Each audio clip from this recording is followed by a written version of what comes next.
Muy buenas tardes a todos. Hoy damos la bienvenida a todos los asistentes a este conversatorio internacional sobre el derecho al hábitat, un espacio en el que vamos a abordar las problemáticas y desafíos en Bogotá, Ciudad de México y Santiago de Chile. Tenemos una comparación entre estas tres ciudades de Latinoamérica.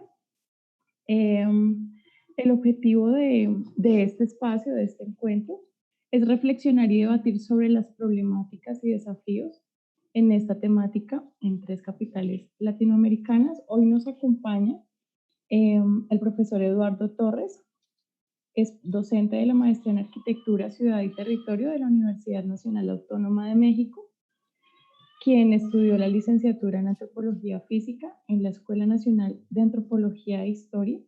Es maestro en urbanismo por la Universidad Autónoma de México y actualmente candidato a doctor en geografía por la misma universidad. Su campo de conocimiento es en arquitectura, ciudad y territorio, en el posgrado de arquitectura. Sus temas de interés son los imaginarios y las prácticas sociales, el ordenamiento territorial indígena, el cooperativismo indígena, el hábitat rural, las periferias urbanas y los procesos socioespaciales en centros históricos. Bienvenido, profesor Eduardo. También nos acompaña la profesora Juanita Montoya Galvis, quien es coordinadora académica de la maestría en hábitat de la Universidad Nacional de Colombia, sede Bogotá. La profesora Juanita es arquitecta de la Universidad de los Andes.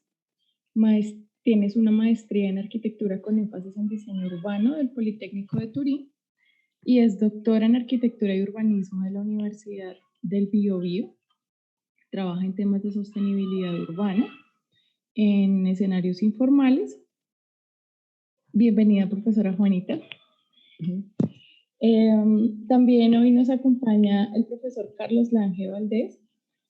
El profesor es coordinador académico del Magíster en Hábitat Residencial de la Universidad de Chile. Es licenciado en Antropología Social, es magíster en Desarrollo Urbano, es doctor en Ciencias Sociales, es académico del Instituto de la Vivienda, el INVI, de la Universidad de Chile, y sus áreas de trabajo son el hábitat residencial, la cultura urbana, trabaja metodologías y enfoques colaborativos y la producción de espacios comunes. Soy la moderadora, me presento, Wanda Xiomara Mata, arquitecta y magíster en hábitat por la Universidad Nacional de Colombia. Así que les doy a todos los asistentes y a los profesores que nos acompañan la bienvenida a este espacio. Espero que lo disfruten, que conversemos de manera muy interesante. Entonces, les cuento, este conversatorio se organiza en torno a tres preguntas principales. La primera de ellas es cuáles son las problemáticas y desafíos que enfrenta el derecho al hábitat en su ciudad, en cada una de las ciudades de donde proviene. Bueno, faltó decir, el profesor Eduardo nos hablará de la Ciudad de México, la profesora Juanita Montoya de la ciudad de Bogotá, en Colombia, y el profesor Carlos nos hablará. ¿De cuál ciudad, profesor Carlos? Perdóname. Santiago de Chile. De Santiago de Chile.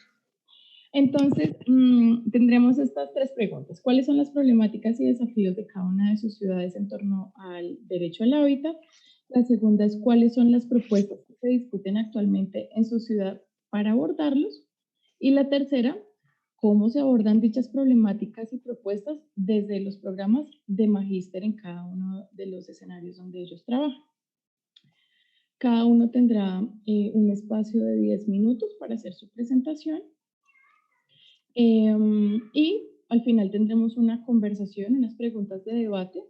Entonces invitamos a todas las personas que se conectan con nosotros a dejarnos sus preguntas en el chat.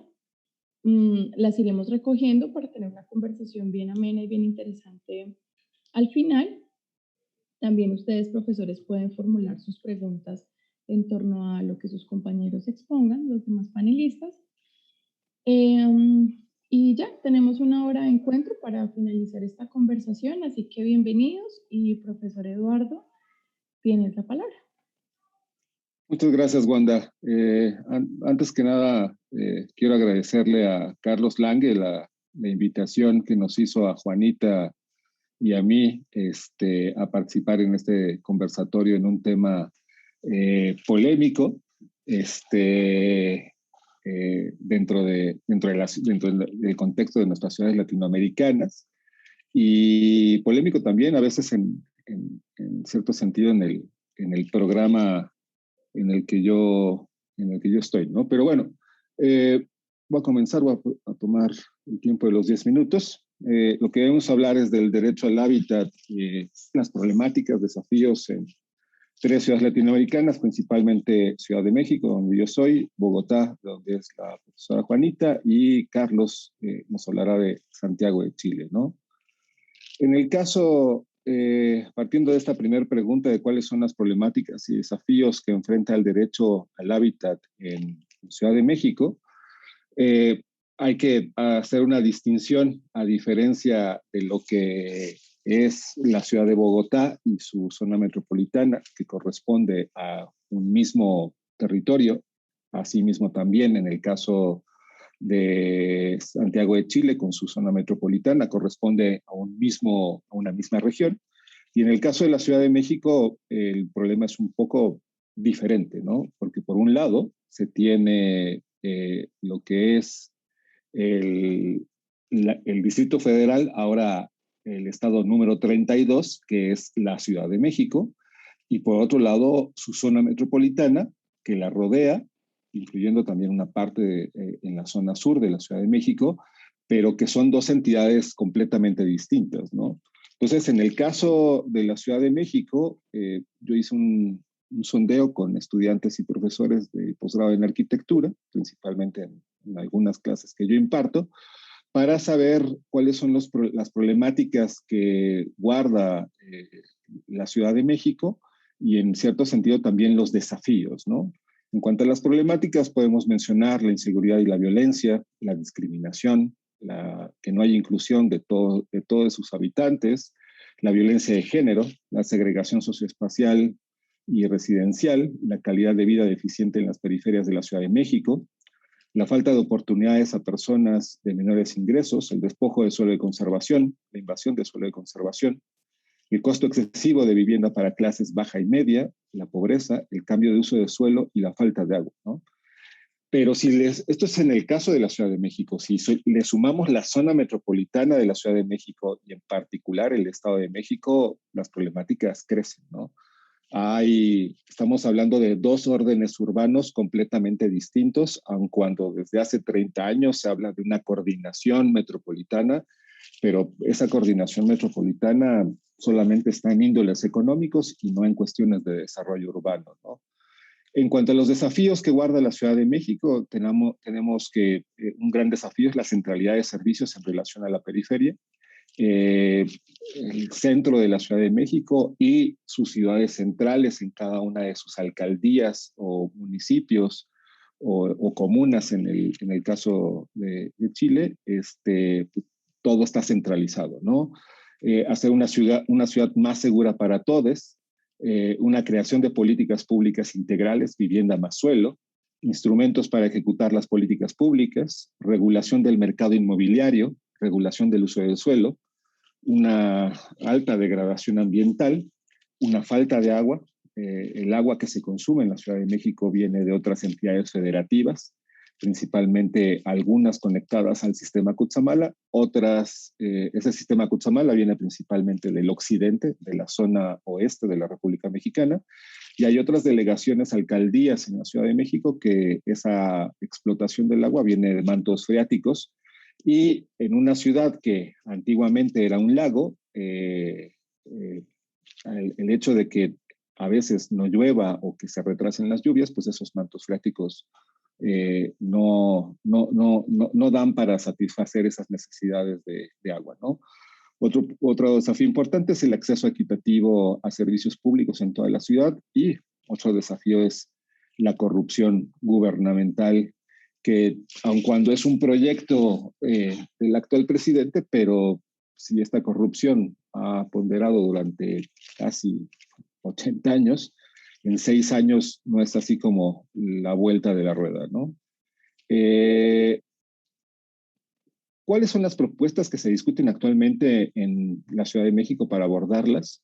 Aquí me gustaría hablar de citar a 2 personas, ¿no? Tanto a David Harvey, con este libro, con este artículo del derecho a la ciudad del 2007, el cual dice que el derecho a la ciudad no es el derecho a mejorar la urbe que tenemos, sino el derecho a cambiarla y a construir una ciudad mejor, una ciudad socialmente justa.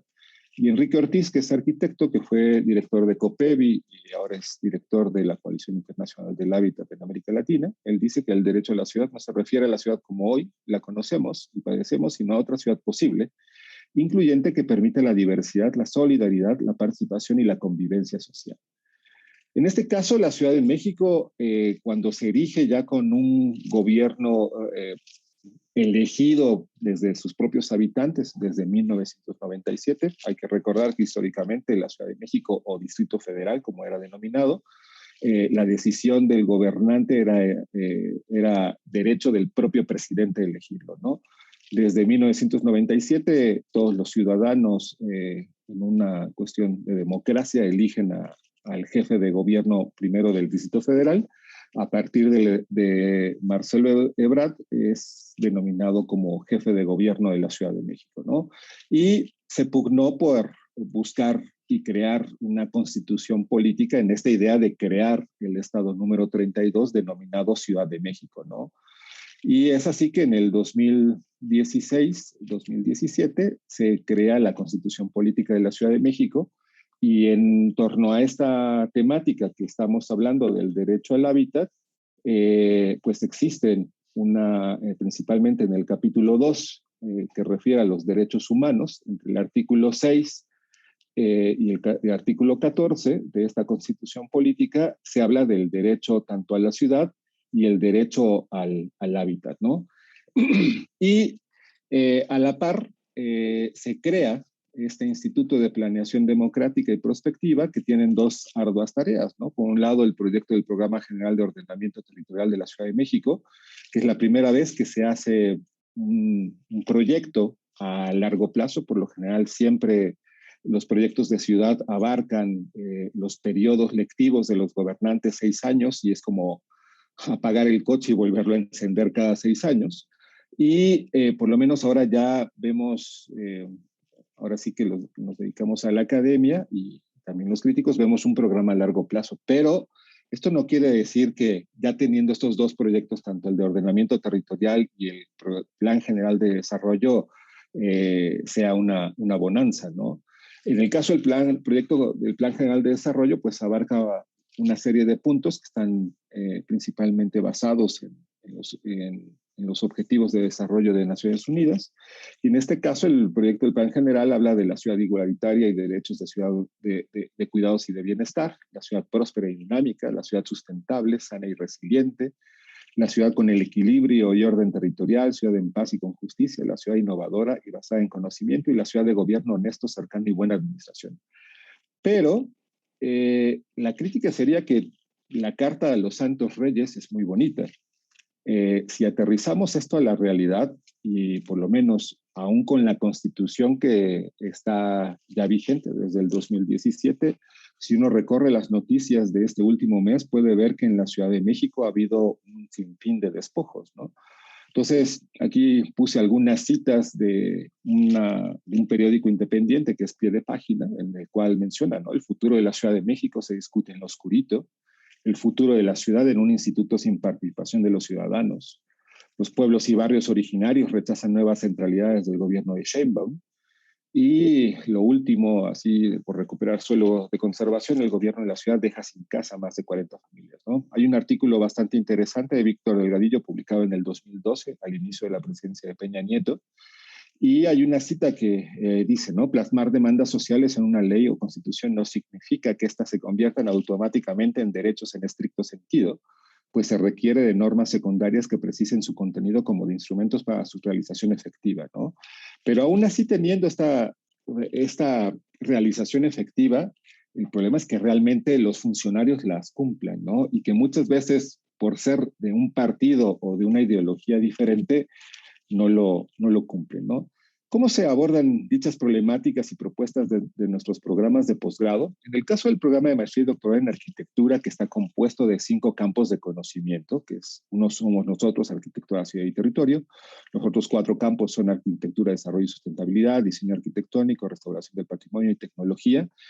En el caso de nuestro campo, tenemos 4 líneas de investigación, que son arquitectura, complejidad y diseño participativo, vivienda, poblamiento, centralidad y periferia, morfología, tecnología de la urbanización y la vivienda popular, teoría e historia de la arquitectura y la ciudad. Tangencialmente vemos la problemática, no tenemos una línea de investigación que la trate, ¿no? Los estudiantes, y menciono aquí 4 tesis de nuestra maestría, de 4 estudiantes que más o menos podrían hablar de dicha temática, pero como tal no la abordamos, ¿no? El posgrado de urbanismo, que es otro programa diferente al de arquitectura, hay 2 o 3 campos de conocimiento que sí lo abordan directamente, ¿no? Nosotros en nuestro campo de conocimiento lo abordamos tangencialmente, pero bueno, y mucho de lo que se hace también dentro del laboratorio de vivienda, dentro de nuestro propio posgrado, también lo ve, ¿no? Me quedaría más a las preguntas, creo que ya se me acabó el tiempo según el reloj que yo tengo aquí. Entonces le doy la palabra a los otros colegas, principalmente a la doctora Juanita. Muchas gracias, profesor Eduardo, por su presentación y por el tiempo. Entonces, profesora Juanita, tienes la palabra para que inicies tu presentación. Bien, muchas gracias. Ya tengo aquí lista la presentación. ¿Me confirman si se ve? Sí, profesora. Bueno, muchas gracias. También yo quiero agradecer pues la invitación de Carlos Lange para participar en este conversatorio. Creo que es una muy buena oportunidad pues para que podamos intercambiar el trabajo que estamos haciendo en las maestrías de las 3 universidades. Bien, primero pues el derecho a la ciudad. Yo me quiero referir pues también al texto de David Harvey, que habla sobre que interpreta un poco lo que decía Lefebvre, y entonces él dice que este derecho a la ciudad se entendía al mismo tiempo como una queja y como una reivindicación, ¿cierto? Como una queja ante este dolor existencial de una crisis agónica de la vida cotidiana en la ciudad, pero al mismo tiempo como una reivindicación como para exigir o pensar o trabajar en un futuro mejor, ¿cierto? En superar esta crisis y crear una visión más de goce, de disfrute de la misma ciudad.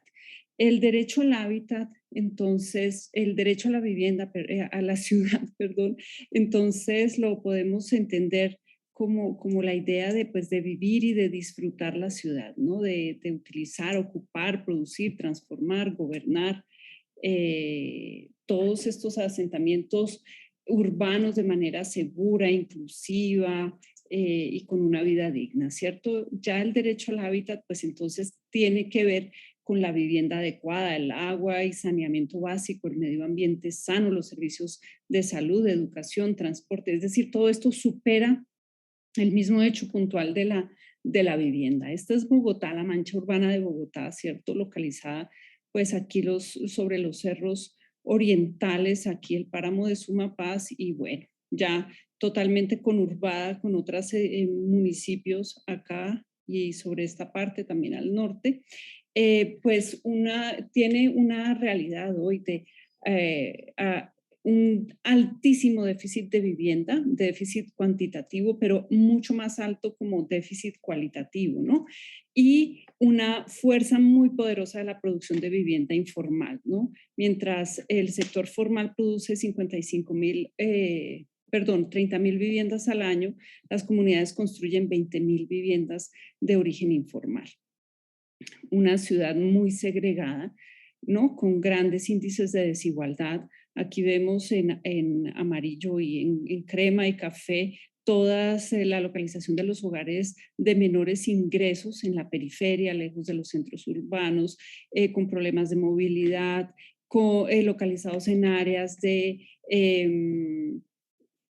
¿cómo se llama? En áreas de deslizamiento, ¿no? De riesgo natural, en contrario de los hogares que están aquí señalados con los colores azul oscuro y verde, que son pues los hogares de mayores ingresos que tienen unas mejores localizaciones en la ciudad y mejores servicios, acceso a mejores servicios urbanos. Tenemos muchas problemáticas, ¿no? Somos receptores de población migrante. Tenemos mucha población de personas de nacionalidad venezolana que vienen a buscarse un futuro mejor, a ver si aquí pueden ejercer el derecho al hábitat. Y pues quiero hacer mención a esta tesis de Daniela Ibáñez, que trabajó el tema, y estas son sus propias ilustraciones con un diario de campo que ella misma se ideó. Aquí la migración indígena, estos son unos indígenas del noroccidente de Colombia, que han venido desplazados por causas de la violencia y están ocupando en este momento un parque en una zona muy central de la ciudad, también como pidiendo auxilio, ¿no? Pidiendo apoyo para poder ejercer su derecho al hábitat, que no lo pueden hacer en sus lugares de origen.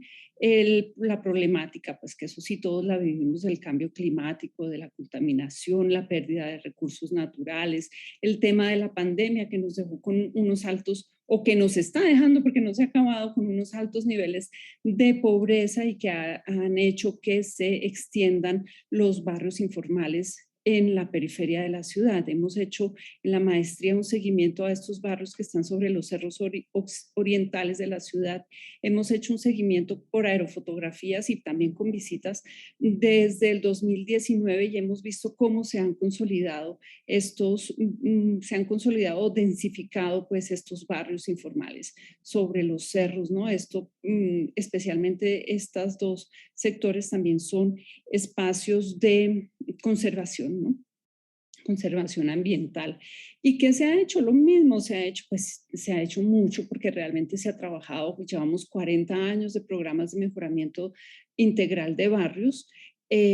Ahora mismo tenemos el plan de desarrollo distrital con unas metas de aumentar el acceso a vivienda digna, espacio público, equipamientos y todo esto especialmente para la población vulnerable, bien sea en suelo urbano o rural, pero con unas metas muy pequeñas. Ya vimos la producción de hogares, ¿no? La formación de hogares en Bogotá, ya vimos el déficit cuantitativo y cualitativo de vivienda y pues con estas metas que se ven aquí, pues realmente no lograremos superar estos problemas nunca, ¿cierto? Porque realmente estamos en un plan de desarrollo con una determinada alcaldía, pero pues la situación no cambia tanto de un programa de gobierno a otro, independientemente de su orientación política. Tenemos entonces también el programa de mejoramiento integral de barrios, al cual ya me he referido. Llevamos casi 40 años con este programa, con diferentes nombres, con diferentes también objetivos, pero que básicamente se orientan al mejoramiento de estos barrios populares o de origen informal. Aquí entonces se quiere mejorar 1.500 viviendas, cuando vimos que el déficit era de 250.000, el déficit cualitativo. Una idea de mejorar el entorno y el espacio público, un plan terrazas, porque estas viviendas de autoconstrucción pues tienen dificultades y no podrán superar bien los sismos, entonces para reducir esa vulnerabilidad, pero de 143 viviendas, que tampoco es nada, una legalización no es legalización, sino es la revisión de 76 expedientes, de 76 barrios. Vamos a ver cuántos se pueden legalizar de ahí. La propuesta del plan de ordenamiento territorial, que no fue aprobada ya en 2 gobiernos, este será el 3er gobierno, sin embargo, este plan tampoco enfrenta el problema de habitabilidad en las zonas periféricas y pues de retos muchísimos, ¿no?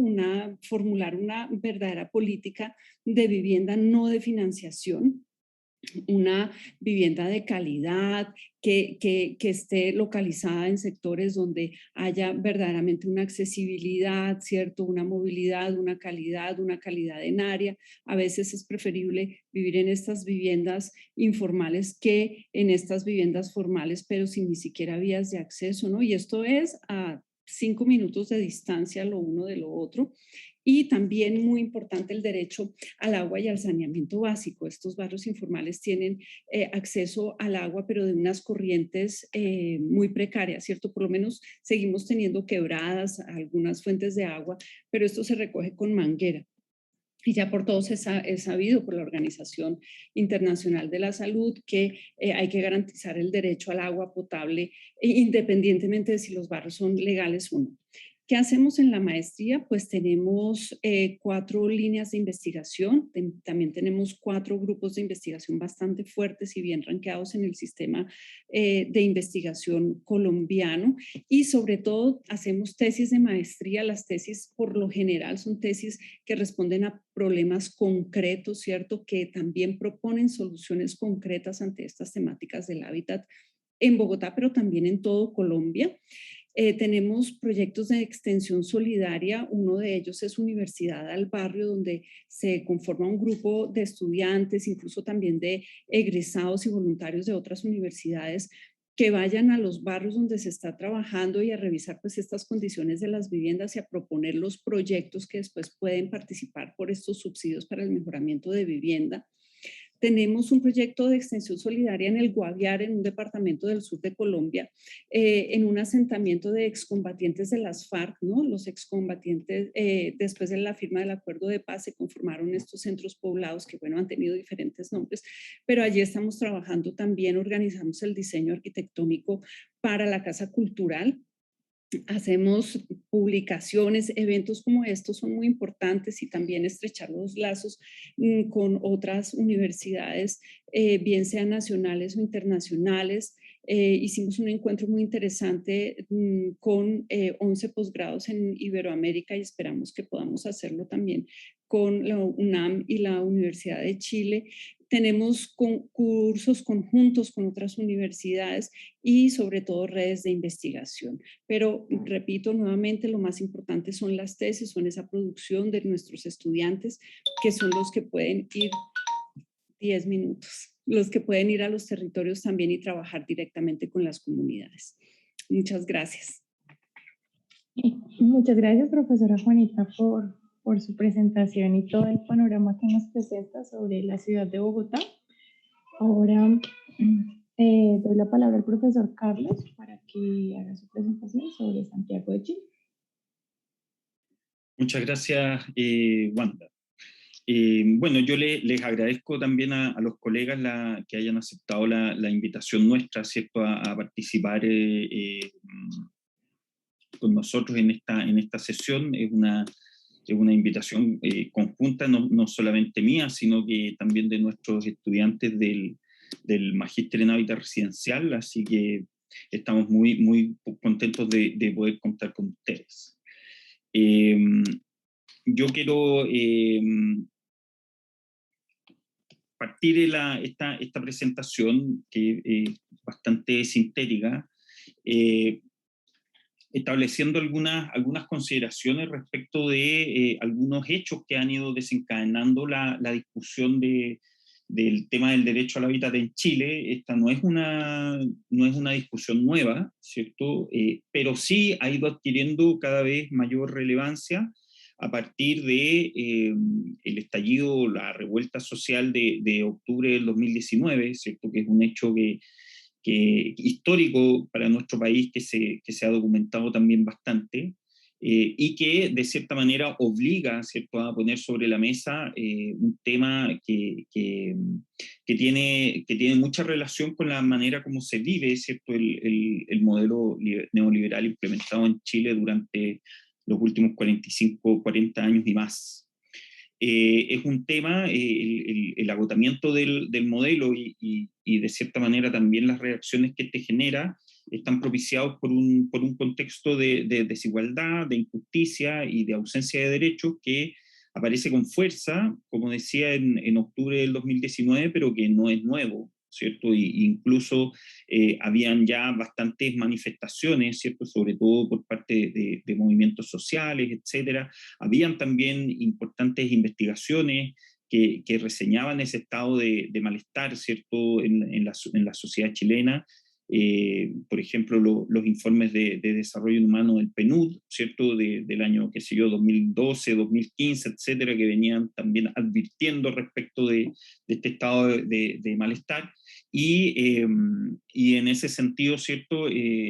Los acontecimientos de octubre del 2019 son una manifestación de algo que ya se venía incubando fuertemente. Y ahí les propongo alguna imagen, ¿cierto? Que ha circulado también por distintos medios de comunicación y que se unen además a la situación de crisis sanitaria, ¿cierto? Provocada por la ausencia, por la presencia del virus COVID-19 desde marzo del 2020, también acá en Chile. Entonces, si nosotros tratamos de responder a la primera pregunta, ¿cuáles son las problemáticas y desafíos, siempre que enfrentamos que enfrenta el derecho al hábitat? Yo diría que particularmente tres. Esta es una información que además hemos documentado con estudiantes de nuestro programa pertenecientes a la cohorte 2019. Y ellos sintetizan, por ejemplo, tres grandes situaciones: desigualdad, injusticia y ausencia de derechos. Y estos problemas, ¿cierto?, que se manifiestan fuertemente por parte de la ciudadanía, están asociados a 5 principios que, a juicio de nuestros estudiantes, han afectado directamente el desarrollo de la vida cotidiana. Uno, el principio de subsidiariedad que ha organizado, ¿cierto?, la acción del Estado en Chile desde el año 75 en adelante, con la implementación de un modelo de desarrollo neoliberal por parte de la dictadura militar de Augusto Pinochet. Junto con ello, ¿cierto? Y este sistema de subsidiariedad, evidentemente, que permea todas las políticas públicas desarrolladas en ese sentido, particularmente en el campo de la vivienda, el hábitat y el territorio. En segundo lugar, un sistema de gobierno y de representación política que muy desgastado, ¿cierto? Que de cierta manera ha estado fuertemente vinculado con la administración de este modelo, y que acoge e invisibiliza fuertemente las demandas de la ciudadanía. Por lo tanto, también podríamos establecer ahí que la invisibilización por parte de las autoridades políticas en nuestro país ha generado también o ha aportado a esa sensación de malestar y de injusticia, ¿cierto?, que estamos observando en los últimos años. Un tema que es fundamental en esto y que de cierta manera marca con mucha fuerza el desarrollo del modelo de desarrollo urbano en Chile es la mercantilización ilimitada del suelo, ¿cierto? Aquí hay un tema que es muy estructural y que está fuertemente representado, ¿cierto?, en las políticas públicas implementadas no solamente en el campo de la vivienda, del hábitat y del territorio, pero que efectivamente ha impactado muy fuertemente a la calidad de vida de las personas. Y por último, también una omisión, ¿cierto?, de artículos y normas legales que garanticen la adecuada reproducción de la vida en el hábitat dentro de la actual Constitución. Y aquí es importante establecer un punto fundamental que nos afecta no solamente en Santiago, sino que en todas las ciudades de Chile, y es el hecho de que efectivamente la Constitución impuesta por el gobierno de Pinochet a partir de la década del 80 omite, ¿cierto?, este tipo de principios, los invisibiliza, y de cierta manera eso genera un marco, ¿cierto?, legal que resulta bastante contraproducente con la adecuada reproducción de la vida en el hábitat. En ese sentido, los problemas que nosotros detectamos o hemos ido detectando son bastante estructurales.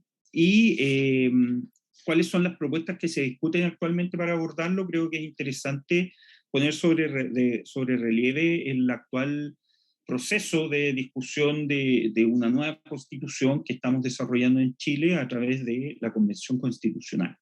¿cierto? Como decíamos anteriormente, y particularmente en el campo de la vivienda, el hábitat y el territorio, la Constitución omite, ¿cierto?, la existencia de ciertos principios y derechos básicos, y ese es un tema, por lo tanto, que ha emergido fuertemente en la discusión en el escenario político. Y eso implica, ¿cierto?, que se ha instalado en la discusión sobre el derecho a la ciudad, a la vivienda y a un hábitat digno de manera bastante interesante. Existen pocos antecedentes, de hecho en algunos casos los mismos convencionales, que son las personas que están participando en la redacción de la Constitución, así lo mencionan. Existe poco conocimiento, por ejemplo, en el mundo de los convencionales respecto de qué se trata, de cuáles son las distinciones que existen en este sentido, y aquí es donde nosotros podemos hacer un gran aporte, digamos, ¿cierto? Hay algunas consideraciones generales respecto de cómo discutir este tema, ¿cierto? Reconocer el valor del conflicto, salir del falso dilema del experto, del ego, ¿cierto? Por medio de la promoción de prácticas asociativas, es decir, valorar cada vez más el conocimiento y los saberes que poseen los propios habitantes, poner en valor, ¿cierto?, las capacidades de los diversos colectivos ciudadanos y evidentemente explorar mecanismos que orienten la elaboración de acuerdos en torno a los derechos y libertades que nos permitan sustentar el derecho a la ciudad, a la vivienda y un hábitat digno. Pero, como les comentaba anteriormente, este es un tema que no ha sido suficientemente explorado, no es excesivamente conocido, y por lo tanto se genera un campo de juego interesante ahí de desarrollo. ¿Cómo estamos abordando estas problemáticas y propuestas desde nuestro programa de magíster? Desde la perspectiva de los académicos, podríamos decir, hay un libro bastante interesante que ha sido editado por Valentina Saavedra, Fernando Toro y por quien les habla, que somos los tres académicos del Instituto de la Vivienda, donde se sintetizan distintas propuestas desde el enfoque de hábitat residencial que sustenta nuestro programa, ¿cierto? Y ahí el tema del habitar aparece como un tema fundamental. ¿Qué significa esto? Significa básicamente reconocer la importancia de los habitantes, de sus intereses, sus motivaciones, sus recursos, sus conocimientos, sus saberes, ¿cierto? Y darle relevancia a partir de tres grandes principios. Uno, entender que es necesario problematizar políticamente la discusión. Esta es una discusión política, no es simplemente una discusión técnica, y por lo tanto no se puede resolver solamente ni exclusivamente con el desarrollo de políticas públicas, ¿cierto? Tiene que haber un marco general que reconozca, visibilice y releve la importancia del derecho a la vivienda, al hábitat y al territorio. En segundo lugar, también hemos planteado la fundamental relevancia de propuestas interdisciplinarias que aporten a la constitución de una nueva, a la conformación de una nueva constitución, y esto desde distintas perspectivas disciplinarias que convergen en nuestro programa, en la arquitectura muy fuertemente, pero también las ciencias sociales, la sociología, la antropología, el diseño, etcétera, la geografía, entre otras. Y en tercer lugar, uno de los principios básicos de nuestro programa, que es la incorporación de la perspectiva del habitante, ¿cierto? Y su rol en la construcción y producción social del conocimiento. Esta propuesta ha sido desarrollada también, la están trabajando con mucha fuerza y de forma muy interesante por nuestros estudiantes del actual cohorte 2021, ¿cierto? Hay una propuesta, yo me tomé la libertad de tomar algunos elementos de los que ellos están trabajando y que tienen relación con el derecho al habitar, en coincidencia con Juanita, entendido, ¿cierto?, como, desde la perspectiva del Lefebvre, como la capacidad para crear, ¿cierto?, en el territorio. Y aquí una cita, ¿cierto?, de nuestros estudiantes, un trabajo que está en proceso, pero que está muy interesante, donde entendemos que el habitar es importante porque constituye en sí mismo un verbo, un proceso en constante transformación y construcción, el cual establece al habitante como gestor, protagonista y agente de su propio relato de vida, ¿cierto? Y lo acompañamos de una imagen que ellos han desarrollado respecto de las definiciones, cuáles son los conceptos más importantes reconocidos por habitantes de distintas ciudades de Chile, no solamente de Santiago, respecto de qué entienden ellos por el hábitat. Como este es un proceso que está en construcción, ¿cierto? Esta propuesta en torno al derecho a habitar yo quiero terminar mi presentación poniendo en valor una iniciativa que ellos han desarrollado, que tiene un carácter metodológico interesante, ¿cierto? Que es justamente poder compartir, comunicar, debatir respecto a estos principios con los habitantes directamente, ¿cierto? Es una estrategia que nosotros valoramos mucho, muy interesante, que se está desarrollando principalmente a través de las redes sociales, Instagram, etcétera, y me tomo la libertad, ¿cierto?, de invitarlos a participar. Está aquí presente en la presentación para que ustedes puedan entrar dentro de ella y dejar sus opiniones. Eso, Wanda, muchas gracias. Muchas gracias, profesor Carlos, por su presentación. Quisiera reiterar la invitación a los asistentes de que nos envíen sus preguntas, sus comentarios a través del chat en vivo de esta transmisión. Y dado que de momento no hemos recibido preguntas, pues me tomo la libertad de plantearles a ustedes, queridos profesores, un par de comentarios. Me llama mucho la atención, digamos, como que cada una de estas ciudades se encuentra en un estado distinto, digámoslo así, de desarrollo de la política pública en torno al hábitat.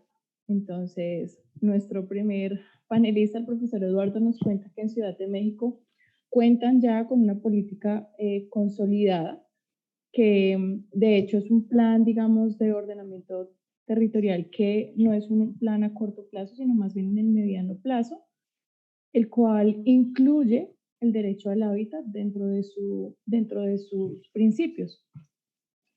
Entonces, al profesor específicamente quisiera preguntarle cuál es como la dificultad de la implementación, porque distinto a Ciudad de México, en Bogotá hemos tenido problemas para la formulación de esta política pública y en Santiago pues se enfrentan el reto de formularla. Entonces, esa es la pregunta para el profesor Eduardo. Para la profesora Juanita, quisiera pedirle que por favor nos cuente un poco más justo sobre este panorama, cuáles han sido de pronto esas dificultades que han impedido que la ciudad cuente con una política pública de ordenamiento territorial, que nos cuente un poquito más de este panorama que mencioné en la presentación. Y al profesor Carlos, también que nos amplíe un poco la situación sobre este proceso de formulación, de pronto el qué dificultades se encuentra sobre toda esta formulación de la política pública del hábitat en Santiago. Es un poco hacer un zoom a lo que ya nos comentaron. Esa sería mi primera pregunta y de nuevo invito a todos a que quienes están conectados por el Zoom que nos comenten en el chat interno sus preguntas y también a través de Facebook.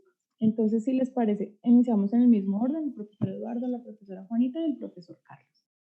Y tienen la palabra. Gracias, Wanda.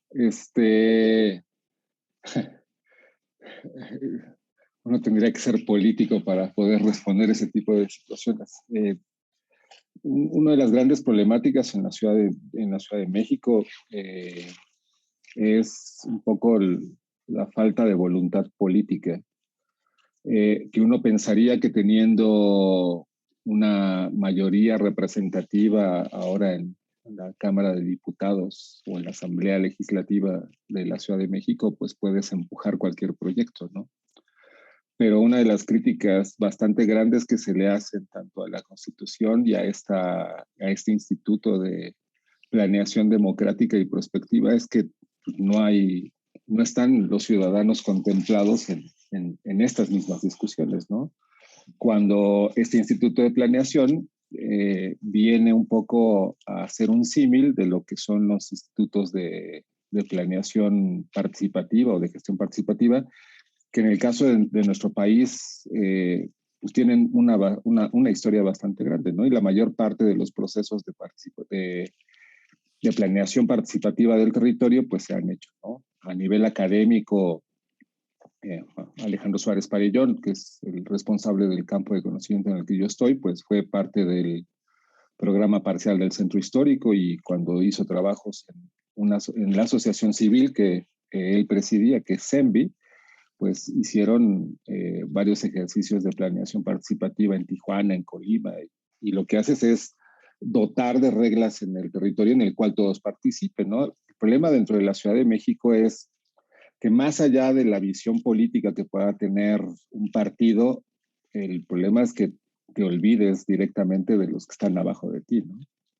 Y que terminas haciendo todo desde esa visión. Ahora, el problema aquí, o sea, tú puedes ver y decir, ya tienen un programa.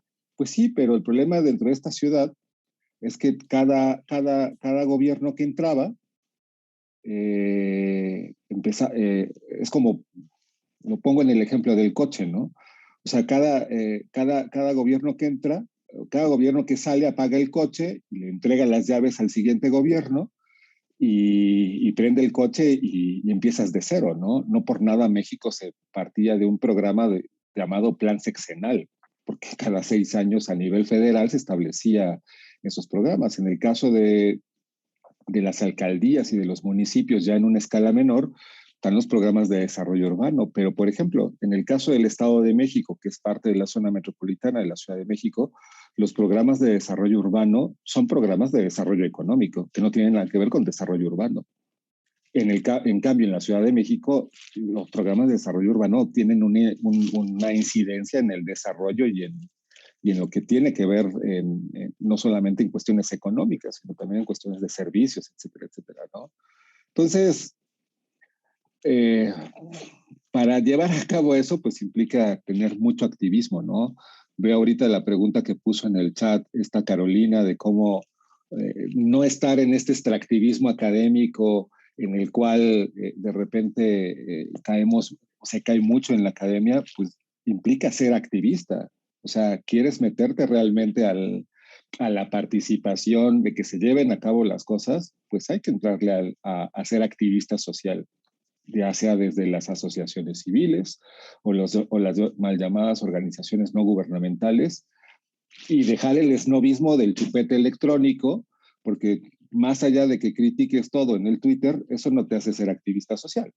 El activista social es el que está en la calle, es el que está de la mano con los pobladores, el que está de la mano viendo cómo solucionar una serie de problemas.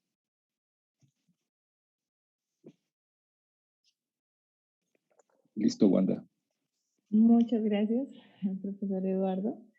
Y bueno, aquí tenemos la invitación del profesor Eduardo de incidir en los escenarios de participación, también los actores académicos.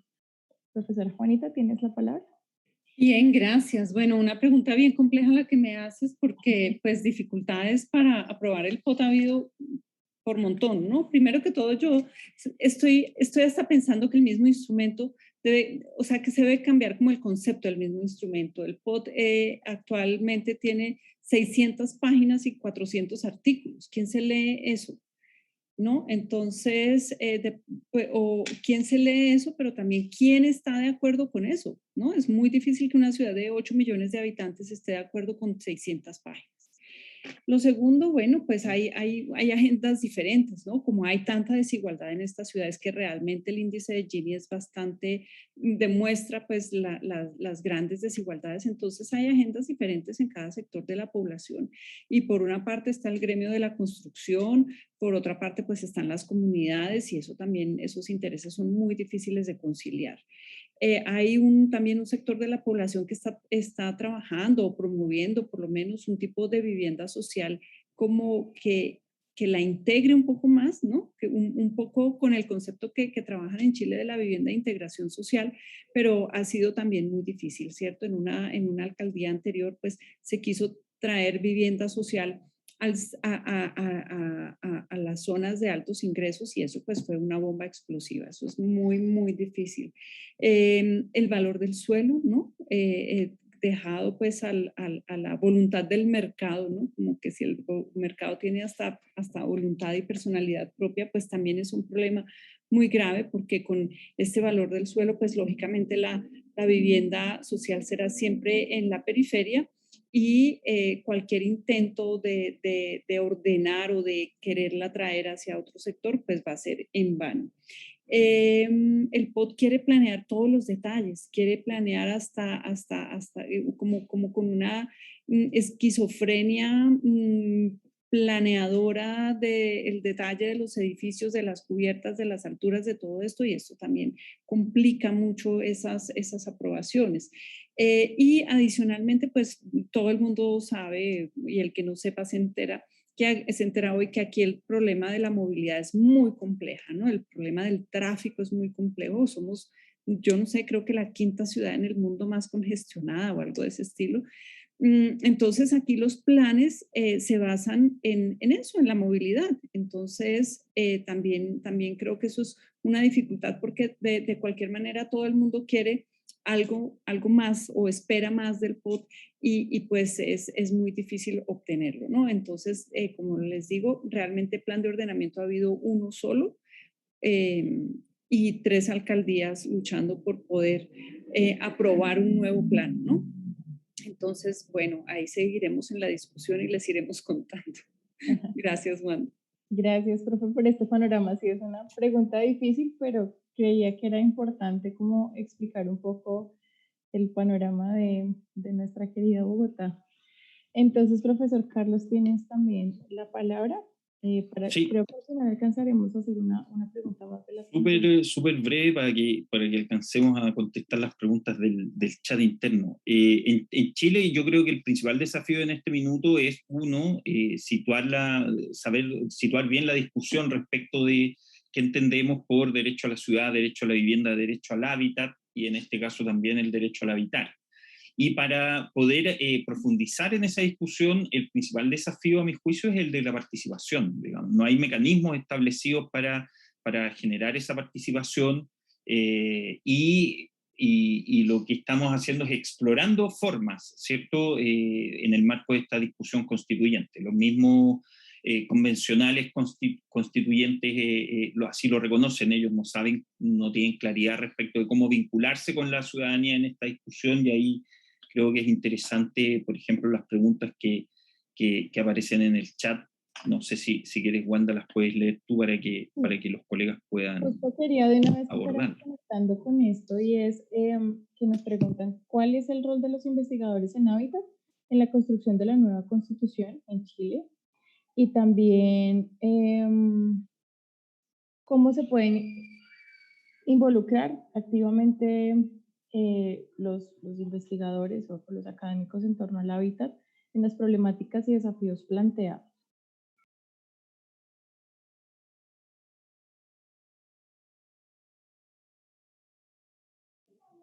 Profesor Carlos. ¿Has apagado tu micrófono, Carlos? Es que dije algunas cosas que no quería decir.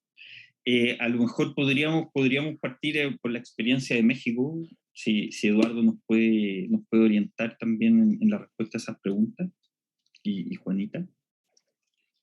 Por ejemplo, bueno, ya lo había dicho anteriormente, ¿no? Creo que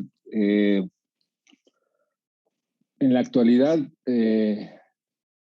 por ejemplo, algo que nos hermana a nosotros como campo de conocimiento o como posgrado, que anteriormente éramos de arquitectura y de urbanismo, con lo que el INVI fue en los años 80, fue que muchos de los profesores, que son mis profesores, y también fueron profesores algunos de Carlos, o colegas cuando él entró a trabajar, pues estaban metidos, tenían las manos metidas en el lodo. Y también pasaba en el caso de Colombia, ¿no?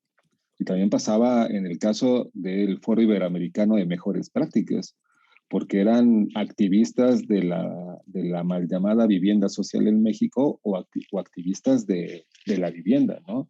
Y estaban en el CITED y estaban en varios foros en los cuales participaban en la producción social del espacio habitable y en la cual trabajaban en eso. Pero eso es ser activista, eso es meter las manos en el lodo. Y estar de la mano con los pobladores, ¿no? No solamente ir y, bueno, te voy a estudiar y a ver cuáles son tus problemáticas y llego, y hago un artículo, ¿no? Muy bonito, pero nunca lo regreso a la comunidad. O sea, y también creo que en la actualidad muy pocas veces da el tiempo necesario para hacerlo. No lo digo en mi caso, sino lo digo en la experiencia de algunas personas, ¿no? O sea, se ve mucho en el caso de algunos estudiantes o de algunos otros colegas, ¿no? Pues, a la parte criticada del extractivismo académico o de este snobismo o de esta inflación académica, que todos buscan ser doctores o protobecerros sagrados o vacas sagradas, y solamente para las reverencias, ¿no?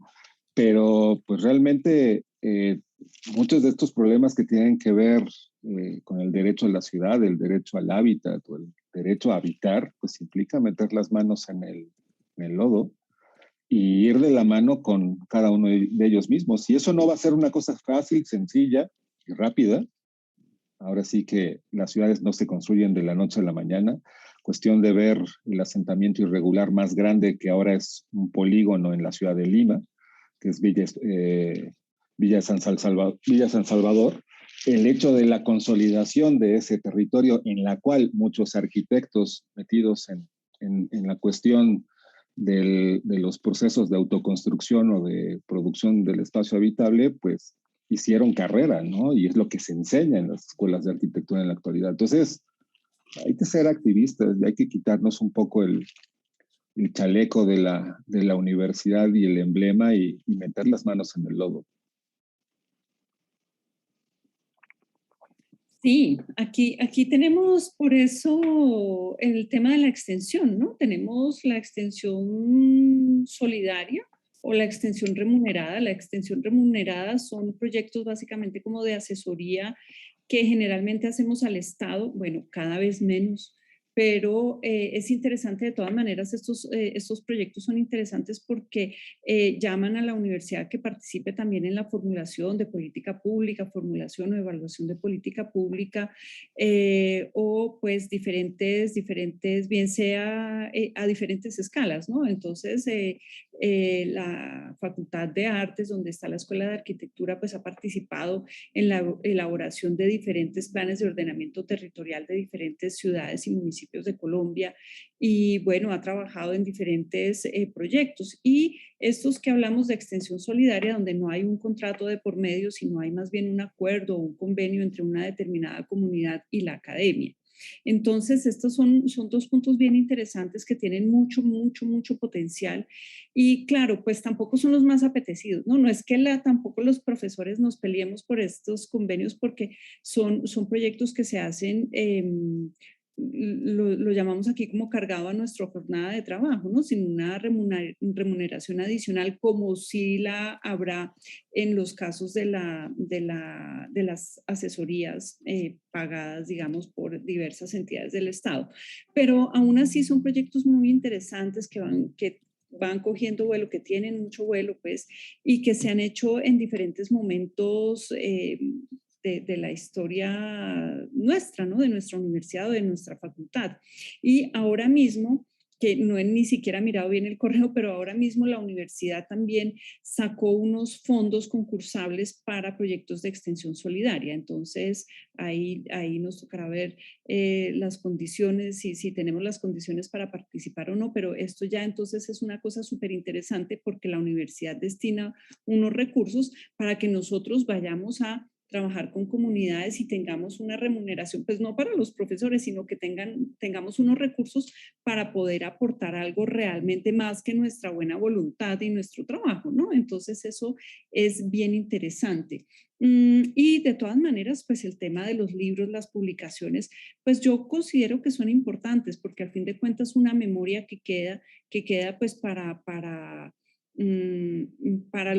los hacedores de política, si queremos llamarlos así, para quienes toman las decisiones, bueno, no es que tampoco los lean mucho, pero yo creo que de todas maneras sí es una memoria bien importante que se puede hacer y también este tipo de eventos, conversatorios y todo, pues la alcaldesa no nos está mirando, ¿no? Y posiblemente la secretaria del Hábitat tampoco, pero posiblemente sí nuestros estudiantes que son los que después van a trabajar con ellos, ¿no? Muchos de nuestros estudiantes trabajan hoy en la Secretaría del Hábitat de Bogotá o en la Secretaría del Hábitat tenemos un estudiante que trabajó en la formulación de la política de hábitat de Yopal, que es una ciudad intermedia de Colombia, y tenemos estudiantes que también han ido a trabajar a la Secretaría de Planeación en Bogotá o a diferentes instancias. Entonces, ahí vamos haciendo camino, ¿no? Muchas gracias, profesora Juanita. Nos dieron un par de minuticos más, por lo que plantearemos la pregunta que nos realiza Natalie, y es, desde su conocimiento y experiencia, profesores, ¿cuáles son las diferencias o similitudes entre derecho a la ciudad, derecho al hábitat y derecho al habitar? Esto es un poco más conceptual, así que aquí los dejo. Supongo que el profesor Carlos quiere lanzarles también esta pregunta a la profesora Juanita y al profesor Eduardo. Les agradezco 2 minuticos cada uno, porfa, para que podamos despedirnos. Necesitaríamos hacer otro conversatorio para poder hablar y definir las diferencias conceptuales y inclusive hasta teóricas de lo que implica hábitat, habitar y hablar de la propia ciudad, ¿no? E invitar a otros y a otras personas también a discutirlo, ¿no? Pero, no, ahora sí que un poco lo que decía al inicio, antes de que entráramos en conexión, más allá de dar un rollo conceptual de lo que implica el hábitat y la ciudad o sea, el problema es cómo lo bajamos a los habitantes. Aquí no es tanto la cuestión meramente académica que lo discutamos, estamos generando un esnovismo en ese sentido. Lo que le interesa al habitante es salir de su casa, tener un transporte público seguro, que pueda moverse a su lugar de trabajo, que no le cueste trabajo, que no lo asalten, que si abre la llave le salga agua, etcétera, etcétera, ¿no? Entonces, si partimos del derecho a la ciudad como esta carta de los derechos de los habitantes y de los pobladores, pues ese derecho a la ciudad implica un derecho a habitar. O sea, si ya queremos entrar en estas conceptualizaciones teóricas, en serio, mejor hagamos otro conversatorio y lo dilucidamos filosóficamente y etimológicamente. Sí, yo también yo creo que puedo homologar un poco el derecho al hábitat y al habitar. El derecho al hábitat es un poco más específico que el derecho a la ciudad, ¿cierto? El derecho a la ciudad lo veo como un tema mucho más general.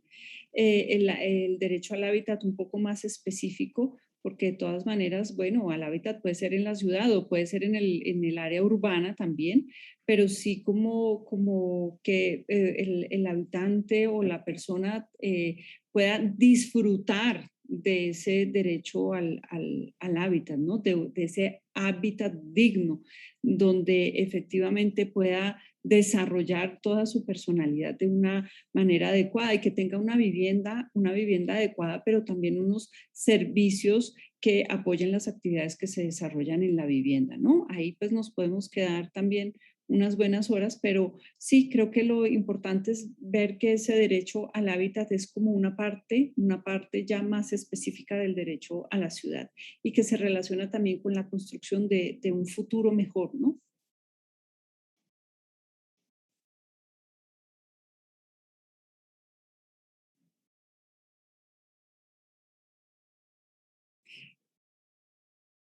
Bien, colegas, es verdad, recojamos el guante, hacemos una segunda parte de este conversatorio, ¿cierto? Estábamos calentando motores y ya el tiempo se nos acaba, pero ya que el tema queda sobre la mesa, vamos a tratar sería interesante que pudiéramos hacer una segunda versión de esta conversación.